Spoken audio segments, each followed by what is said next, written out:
ഭയങ്കര ഇരുണ്ട ഒരു വനമാണ്. നിങ്ങൾ ഒറ്റയ്ക്ക് വന്നു കഴിഞ്ഞാൽ നിങ്ങൾ ഒറ്റയ്ക്കാണ്. ഇവിടെയും ലാൻഡ് സ്ലൈഡൊക്കെ വന്ന് കിടക്കുക. Oh man. Hi guys, good morning. ഇന്ന് നമ്മൾ യാത്ര തുടങ്ങിയിട്ട് 5ാമത്തെ ദിവസമാണ്. അപ്പോൾ ഇന്ന് നമ്മൾ ഗോവിന്ദ് ഘാട്ടിലാണ് ഉള്ളത്. രാവിലെ ഇവിടുത്തെ കാഴ്ചകളൊക്കെ ഞാൻ വന്ന് കാണിച്ചു തരാം. അപ്പോൾ ഇന്നാണ് നമ്മൾ വാലി ഓഫ് ഫ്ലവേഴ്സിലേക്ക് യാത്ര തുടങ്ങുന്നത്. വാലി ഓഫ് ഫ്ലവേഴ്സിൻ്റെ ബേസ് ക്യാമ്പിലോട്ട് യാത്ര ചെയ്യുന്നത് ഇന്നാണ്.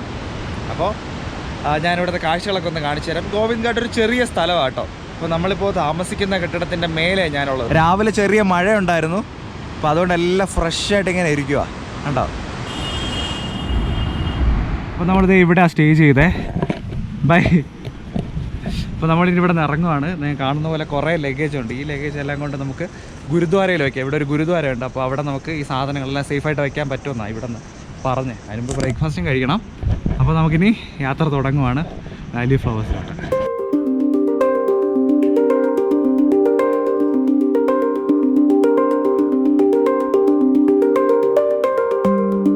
ഇവിടെ ഗുരുദ്വാരയുടെ അടുത്തെത്തി. ഇവിടെ എങ്ങനെ സിസ്റ്റം ഒന്നും അറിയില്ല ഈ ബാഗ് വയ്ക്കാൻ. നമുക്ക് പോയി വച്ച് നോക്കാം. അപ്പോൾ ഇതാണ് നമ്മുടെ പറഞ്ഞ ഗുരുദ്വാര. ഇതിനകത്ത് നമ്മുടെ ബാഗൊക്കെ വെക്കാൻ വേണ്ടിയുള്ള വലിയ സൗകര്യമുണ്ട്. അപ്പോൾ നിങ്ങൾ ആരെങ്കിലും ബാഗൊക്കെ ഒത്തിരി കൊണ്ടുവന്നു കഴിഞ്ഞാൽ ഇവിടെ വയ്ക്കാൻ സൗകര്യമുണ്ട്. അതുപോലെ ഇവിടെ കിടക്കാനും ഫുഡ് കഴിക്കാനൊക്കെ അവർ വിളിക്കുമായിരുന്നു. അപ്പോൾ അത്ര നല്ല ഫ്രണ്ട്ലി ആൾക്കാരൊക്കെയാണ്. ഇതാണ് ഞാൻ പറഞ്ഞ സ്ഥലം.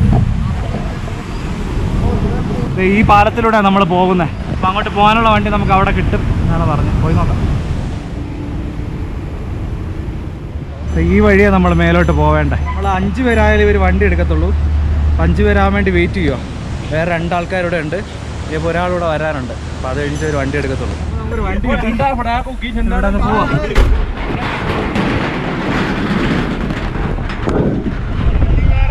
അവർ പഞ്ചാബിയിൽ എന്തൊക്കെ പറയുന്നുണ്ടോ മനസ്സിലാവുന്നില്ല.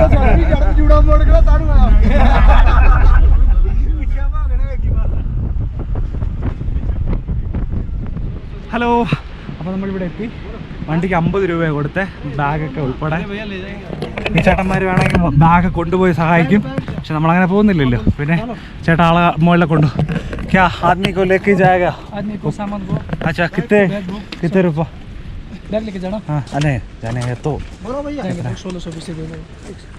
ഇവിടെയും കണ്ടോ, ഇവിടെയും ലാൻഡ് സ്ലൈഡൊക്കെ വന്ന് കിടക്കുക. ഓ മാൻ. ദൂരെ ആ അച്ഛാ 2-3 ദിവസം മുന്നേ വീണതാ കേട്ടോ. കണ്ടോ ദൂരെ വാട്ടർഫോളൊക്കെ കാണാം.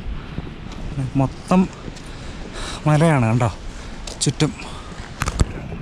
കുൽന വില്ലേജിലെത്തി. അവസാനം കുൽന വില്ലേജിലോട്ട് വരേണ്ട വഴി ലാൻഡ് സ്ലൈഡ് കാരണം പോയി. അത് കാരണം നമ്മൾ ഇത് അവിടെ ഇറക്കി വിട്ടത് വണ്ടിയിൽ നിന്ന്. അല്ലെങ്കിൽ നമ്മളിത് ഇതുവരെ വരുമായിരുന്നു കുൽന. ഇവിടെ എന്താ സുലഭ ശൗചാലയം അവൈലബിൾ ആണ് കേട്ടോ. ഇവിടെ ഈ ചേട്ടൻ നേപ്പാളിൽ നിന്നുള്ള ചേട്ടനാണ്. ചേട്ടൻ നമ്മളോട് കാര്യങ്ങളൊക്കെ പറയുമായിരുന്നു. കുൽന എന്നുള്ള ബോർഡ് കണ്ടോ, ഈ ബോർഡ് അതിന് തൊട്ടടുത്താണ് ഇത് ഉള്ളത്. Health related information for travellers അങ്ങനെയുള്ള. അപ്പോൾ അവിടെ പോയിട്ട് നമ്മുടെ പേരും വയസ്സും പിന്നെ നമ്മുടെ ഒരു ഫാമിലി മെമ്പറിൻ്റെ നമ്പരും ഒക്കെ കൊടുക്കണം. അപ്പോൾ അവർ നമുക്ക് ഇതുപോലൊരു സംഭവം തരും. അത് നമ്മൾ കയ്യിൽ വെച്ചിരിക്കണം. കാരണം ഇപ്പോൾ നമുക്ക് എന്തെങ്കിലും പറ്റിപ്പോയാലോ അല്ലെങ്കിൽ നമുക്ക് എന്തെങ്കിലും ഹെൽത്ത് ഇഷ്യൂസ് ഉണ്ടായാലോ ഒക്കെ അവർക്ക് നമ്മളെ ഹെൽപ്പ് ചെയ്യാൻ പറ്റും. അതിന് വേണ്ടിയിട്ടാണ്. ഓക്കെ, നമ്മൾ ശ്രദ്ധിക്കേണ്ട കാര്യം walk slowly, don't race, take plenty of rest, drink plenty of fluid. If you have any problem, then climb down rather than climbing up. Nearest health facilities available at Medical Relief Post, Ghangaria. ഇവിടെ ഒരു വലിയ ഫ്ലാഗൊക്കെ set ചെയ്തിട്ടുണ്ട്. ഇവിടെ വന്ന് stay ചെയ്യാനുള്ള ഫെസിലിറ്റീസൊക്കെ ഉണ്ട് കേട്ടോ. ഹേംകുണ്ട് സാഹിബിന് പോകുന്ന ഒത്തിരി തീർത്ഥാടകരൊക്കെ ഉണ്ട് വഴിയിൽ. അപ്പോൾ അവർക്ക് വേണ്ടിയാണ് വഴി ഇത്രയും വെൽ മെയിൻറ്റൈൻഡ് ആയിട്ടുള്ളത്. പിന്നെ ഒത്തിരി കഴുതകളും കുതിരകളും ഒക്കെ ഉണ്ട്. പിന്നെ അതുപോലെ സാധനം ചുമക്കുന്ന ആൾക്കാരൊക്കെ ഉണ്ട്.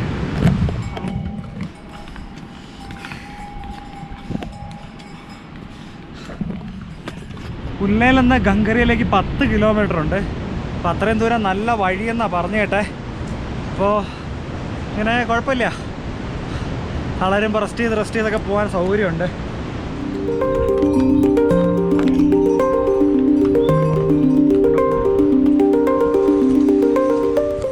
ലങ്കൂറിനെ കണ്ടോ, അവിടെ 2-3 ആൾക്കാർ ഇരിപ്പുണ്ട് കണ്ടോ. പിന്നെ ഈ ബാഗ് കൊണ്ടുപോകാൻ വേണ്ടി കൂലീസ് ഉണ്ട് കേട്ടോ. അവർ നമ്മൾ കണ്ട ഒരു ടീമിൻ്റെ കയ്യിൽ നിന്ന് ഏകദേശം 1000 രൂപ 1200 രൂപ അവർ മേടിച്ച്. അപ്പോൾ ആ റേറ്റിനൊക്കെ നമുക്ക് കൂലീസിനെ കിട്ടും. പിന്നെ അവർക്ക് ഫുഡൊക്കെ മേടിച്ച് കൊടുക്കണം. യാത്രയിൽ മൊത്തം അവർ നമ്മുടെ ബാഗ് ചുമന്ന് നമ്മുടെ കൂടെ ഉണ്ടാവും. തുടങ്ങിയിട്ടുള്ളൂ, ഒത്തിരി ദൂരമുണ്ട് ഇനി. പക്ഷേ വെൽ ഡിഫൈൻഡ് ആയിട്ടുള്ള വഴിയാണ്, അതുകൊണ്ട് ആർക്കും വരാൻ ബുദ്ധിമുട്ടൊന്നും ഉണ്ടാകത്തില്ല നിങ്ങൾ വന്നാലും. ഹലോ, പോണ വഴിക്ക് മൊത്തം വെള്ളമൊക്കെ കുടിച്ചിട്ടാണ് പോകാട്ടോ, നല്ല പണി കിട്ടും. നിമ്പുപാനി കിട്ടണേ 30 രൂപയ്ക്ക് ഇവിടെ നിമ്പുപാനി കിട്ടും. പക്ഷെ നമുക്കിപ്പോൾ വലിയ ദാഹമൊന്നുമില്ല.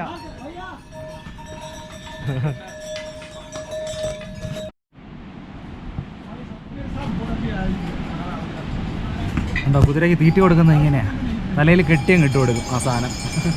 കഴിച്ച് നിൽക്കുമോ പാവം, കണ്ടോ.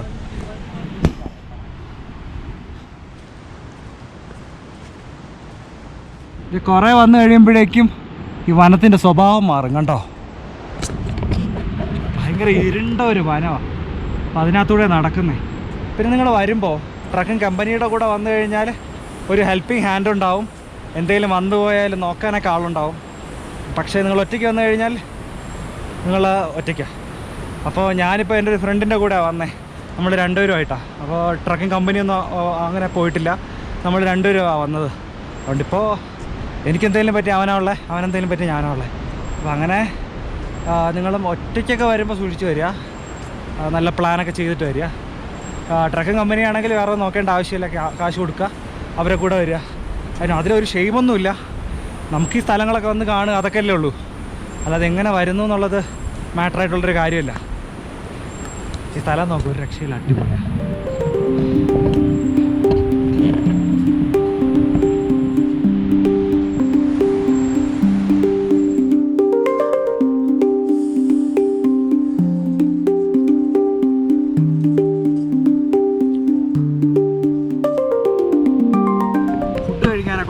ഒരുപാടുണ്ട്, അതുകൊണ്ട് അതിനൊന്നും ആരും ബുദ്ധിമുട്ടണ്ട.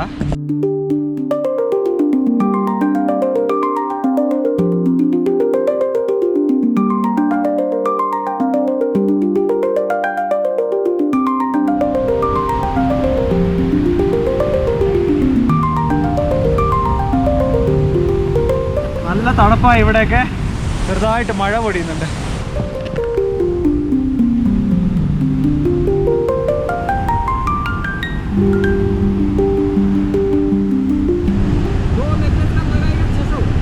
₹600 इधर से।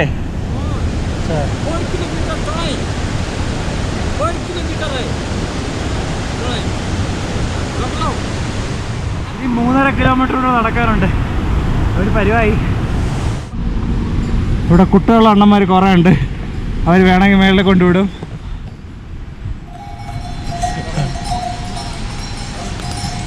घोड़े कैसे लग रहा है? अच्छा आपका चेहरे से पता चलेगा। अच्छा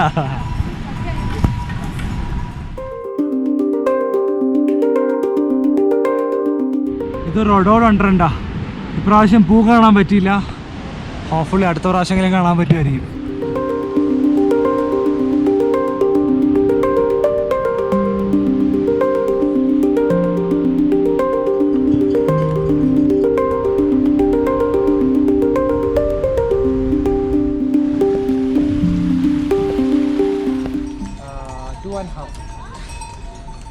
ഇവരെല്ലാം നേപ്പാളിന്നാ. നേപ്പാൾ സേന ഇതെടുത്ത് മേലെ കൊണ്ടുപോകും. ഒരു ദിവസം 1200-1300 രൂപയൊക്കെ ഇവർക്ക് കിട്ടും. അങ്ങനെ ഒരു ജോലി തന്നെ. ഇവരുടെ കൂടെ ഞാൻ ഇവിടെ ഇരിക്കുകയായിരുന്നു അല്ലേ. Bye Sahib, bye. ഹലോ. എൻ്റെ പുറകിൽ കണ്ടോ, നല്ല കോട വരുന്നുണ്ട്, നല്ല തണുപ്പാ. എന്തൊക്കെ പറഞ്ഞാലേ കുതിര ചാണകത്തിൻ്റെ മണമാണ് കയറി പോകുമ്പോൾ മൊത്തം. ഈ കിടക്കുന്ന എല്ലാം കുതിര ചാണകമാണ്, അതിൻ്റെ മണമാണ് മൊത്തത്തിൽ കിട്ടുന്നത്. പക്ഷെ കാഴ്ച അടിപൊളിയാണ്.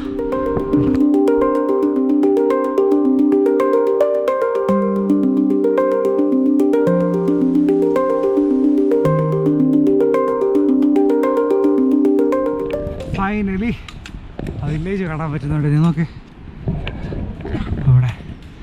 അതുപോലെ സമയം കണ്ടോ, 6:30 കഴിഞ്ഞു. നമ്മൾ സ്റ്റാർട്ട് ചെയ്തത് ഏകദേശം 1 മണിക്കാണ്, 6:30 കഴിഞ്ഞു. നമ്മളിച്ചിരി സമയം കൂടുതലെടുത്തു. ബാക്കൊക്കെ ഇല്ലേ.